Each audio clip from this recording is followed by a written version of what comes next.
Hey everyone, this is Kayla Fikany with Z Real Estate. We are bringing you the June 2022 Las Cruces Real Estate Market Report. We're a little bit late in getting these numbers out to you, so we didn't want to delay it any further. Let's just jump right into the numbers and then we'll talk about what that means and what's going on in the market right now. So the number of homes sold in June was 214, and last June it was 244. So we're down about 30 homes. Now the average sales price is up about $45,000. This June it's $326,000, and last June it was $280,000. So pretty big difference there.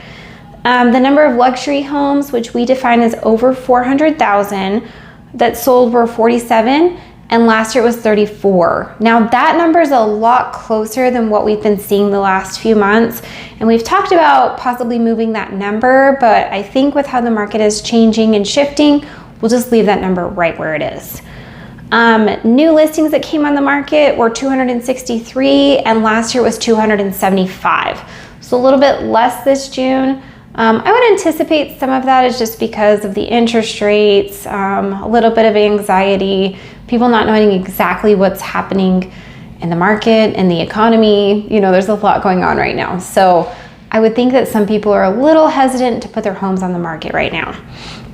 Top neighborhoods were, of course, Las Colinas with 34, Sonoma West with 27, and then Fort Hills and Sonoma East tied with 16.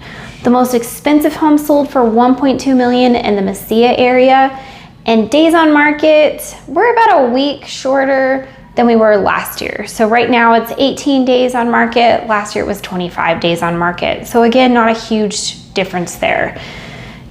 Let's talk about the number of active homes on the market.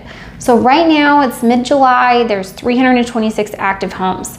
This time in June, there were about 220. And this time in May, there were 180. So we've made a pretty significant difference in the inventory from May to July.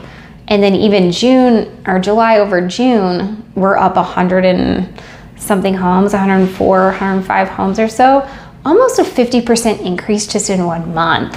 So of course, we're going to continue monitoring that. It's very much still a seller's market.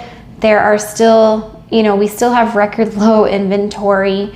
For it to be a full buyer's market, we would need it to have at least 6 months of inventory, see some prices decrease. Now there are a ton of opportunities for buyers right now. We are seeing sellers come down on their pricing, maybe a little bit. We're also seeing them start to give concessions or closing costs, or they're in a position where they can help out the buyer. So anyway, great market for still both buyers and sellers. We have seen those interest rates kind of come up, come down. Of course, we monitor that on a daily basis as well. The Feds are saying that they're still going to continue to shrink their balance sheet and offload some of those bonds. And the bonds, as we know, are tied directly to the interest rates. So less bonds, higher interest rates, more bonds, lower interest rates. If we have less bonds, obviously the interest rates are going to continue going up. Again, we're closely monitoring that and we'll keep you up to date on that as much as we can. Thank you so much for tuning in. We'll see you next time.